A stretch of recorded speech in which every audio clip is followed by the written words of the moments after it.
And welcome to Mission Control Houston. We're going to send the signal out to Marshall Space Flight Center in Huntsville, Alabama at the Payload Operations Integration Center. So that Lori Meggs is standing by there to tell us more about the research on the space station. Hi, Lori. Hi, Kelly. Well, learning about the human body and how it functions in microgravity is paramount to future spaceflight. Astronauts are asked to participate in studies for the Human Research Program, and one of those studies going on right now is called the Functional Task Test. And I recently spoke with the principal investigator of that to find out a little bit more about what they're doing.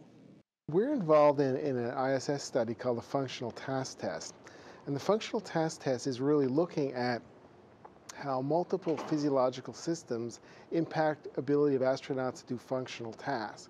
Over the years, we've done a really good job at defining how individual physiological systems change as a result of spaceflight, but we've never put the pieces together in one complete study. And more importantly, we've never linked those physiological changes to functional changes in astronauts, really operational changes. So the Functional Task Test is really an integrative study involving three of the labs at JSC, the cardiovascular lab, the neuroscience lab, and the exercise physiology lab, are focused specifically on making that link between functional changes and the underlying physiology involved. And ultimately the reason for doing that is we're interested in developing countermeasures, and we want to focus on the countermeasures on systems that really make a difference in terms of functional change. Have you seen over the years a lot of functional change, the things that change in microgravity? Sure. I mean, some of the more obvious changes we see are in postural stability and ability to walk. We've done previous studies where crew members walked obstacle courses and did those type of functional tasks. We see significant postural instability after spaceflight. That's my sort of area of interest. But of course, you see changes in other physiological systems too, like the cardiovascular system.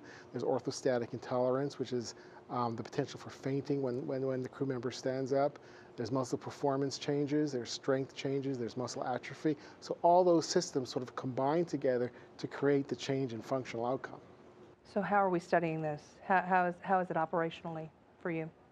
This is a pre and post-flight study, and we test them 3 times pre-flight, and then we're able to test them 24 hours after landing. The crew comes from ISS, lands in Russia. They fly back to Johnson Space Center, and we start doing the data collection there about 24 hours after landing. And then we test them 6 days and 30 days. Now, the way we test them is we have a set of functional tests that we do, which are things like obstacle course testing, hatch opening, ladder climbing, various tasks of object displacement, so various hands-on functional tasks. And then we have a set of corresponding physiological tasks that look at various physiological changes that include changes in muscle performance, neurological changes, and cardiovascular changes. And putting all those pieces together is really what we're trying to do. I'm going to tell you, I'd hate to be on space station and then come back and have to run an obstacle course. That would not be fun. Yes, it is challenging, absolutely. Tell me how long this has been going on and how long it will go on.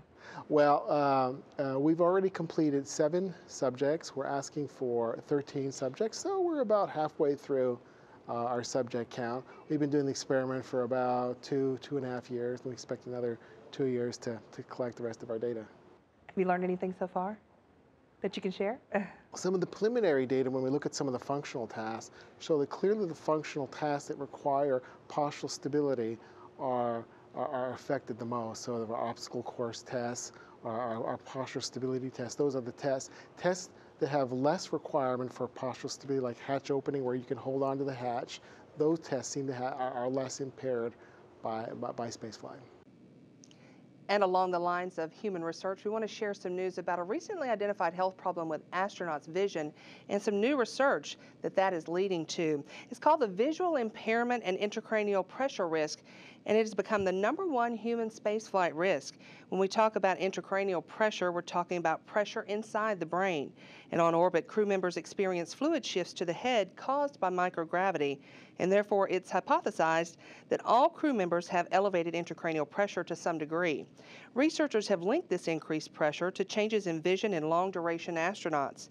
Now, when the vision impairment study began, all crew members pre-flight had normal eye examinations, but post-flight measurements showed a degradation in vision, primarily increasing farsightedness.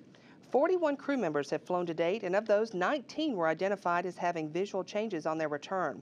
6 did not have symptoms, and 16 others could not be classified as they flew in the early increments, which did not have the imaging techniques available as in the last 6 to 7 years.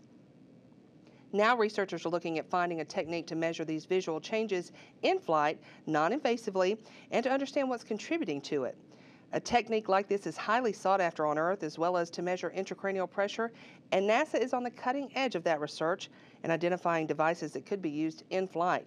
Results of these studies may also be relevant for patients suffering from eye diseases here on Earth, such as glaucoma. NASA's Human Research Program will look at this risk over the next 10 years and find investigators to study the intracranial pressure syndrome, which will include clinical and research studies on orbit.